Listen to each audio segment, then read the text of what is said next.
Today is Sunday, April 15th. This is Journal 14. So, this week was technically our last week of full classes. This coming up week we have Friday off, and then the week after that we have 2 days of class and then exams. So, it's almost over. So Journal 14 is talking about how I've built skills in communicating with my peers and preceptors during my clinical experience. So this is a probably big thing that I struggled with because I didn't want to seem like I didn't know anything and I always needed help and stuff like that. But I had to, I guess, learn how to do things on my own, but then, know when I really do need help that I can ask. I was scared to ask. I think that it was easier to ask my peers because of the fact that they were kind of in the same situation as me. But I feel like some of our preceptors are really approachable and personable, and sometimes they can be really intimidating, and I think that's why I struggle the most is because in the beginning, especially last semester, my first semester, it was really scary because I know that I didn't know really anything, and I know that they knew that I really didn't know anything. But they, I guess, still wanted me to figure stuff out, which makes sense because I like that, figuring stuff out on my own before having to ask for help. But I've definitely built skills. I think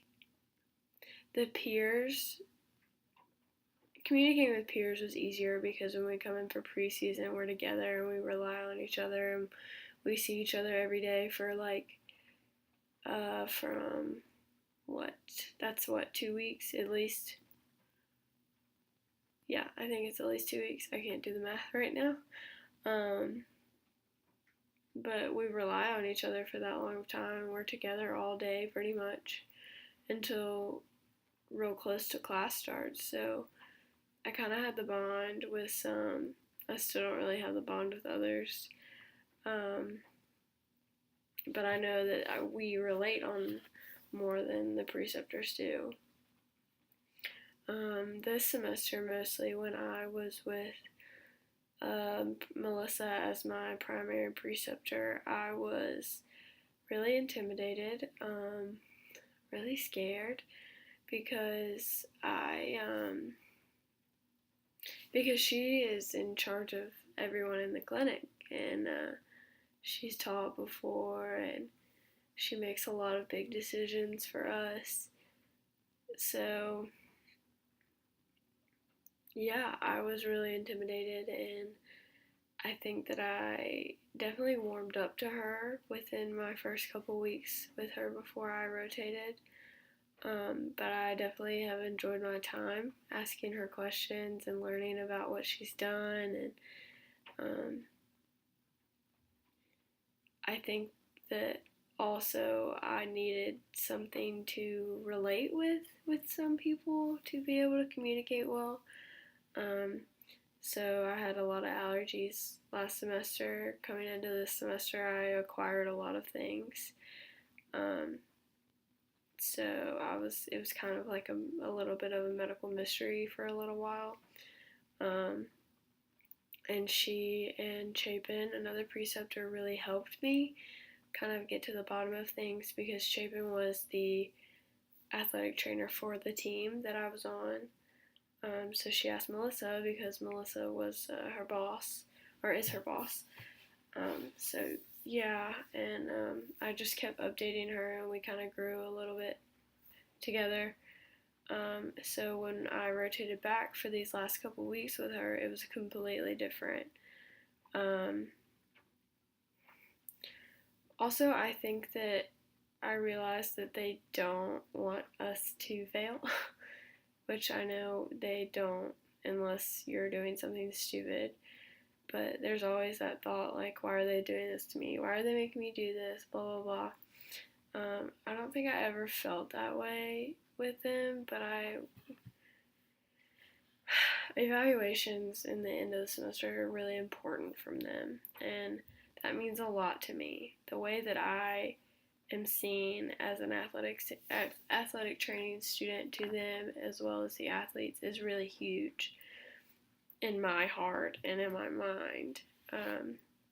So I didn't want to mess up. I didn't want to do anything wrong. I didn't want to say anything wrong.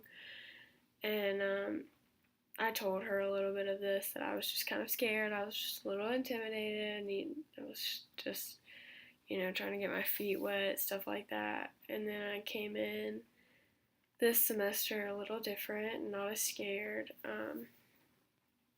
But realizing that they're a huge outlet for our education.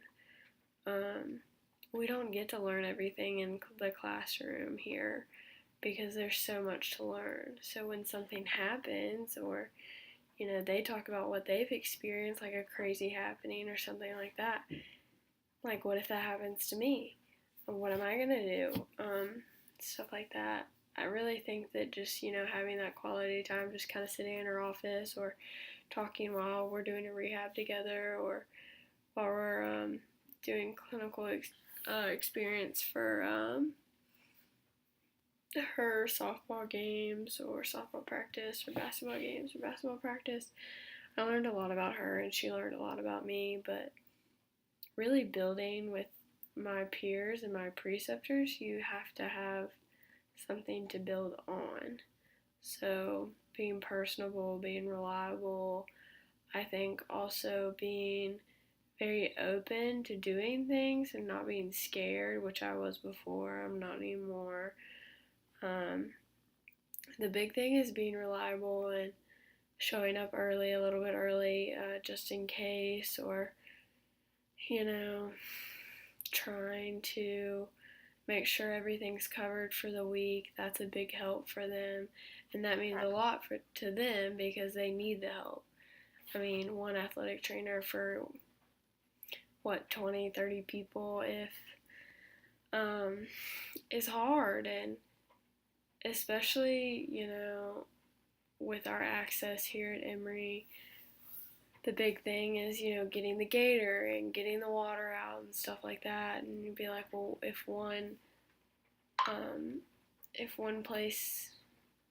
sport takes precedent over the others, then that one gets there, and then you need to figure out how you're going to get your kit and all that, and the ice and the water all out to the field, and bring it back in is hard, and things have to be planned. But yeah, Melissa and I have grown, I think. I definitely feel more comfortable around her. I didn't before. I was very quiet and very shy and standoffish because I didn't want to mess up or do anything wrong or disappoint her. And now I know that if I have a question about anything, I can ask her. She knows so much as well as the other ones. So this week I had a practical and I got 20 masteries, and we also started thorax and abdomen, even though that's not really a section in our book. It still kind of gets attempts and masteries in there in other sections. I haven't really counted them, but I think it's at least 10. But yeah, we don't have that much time left in the spring, which is scary but exciting because that will be my first year done in the AT program, which is exciting because I've been scared about everything, and now I've kind of reflected on how much I know. But yeah, that's Journal 14.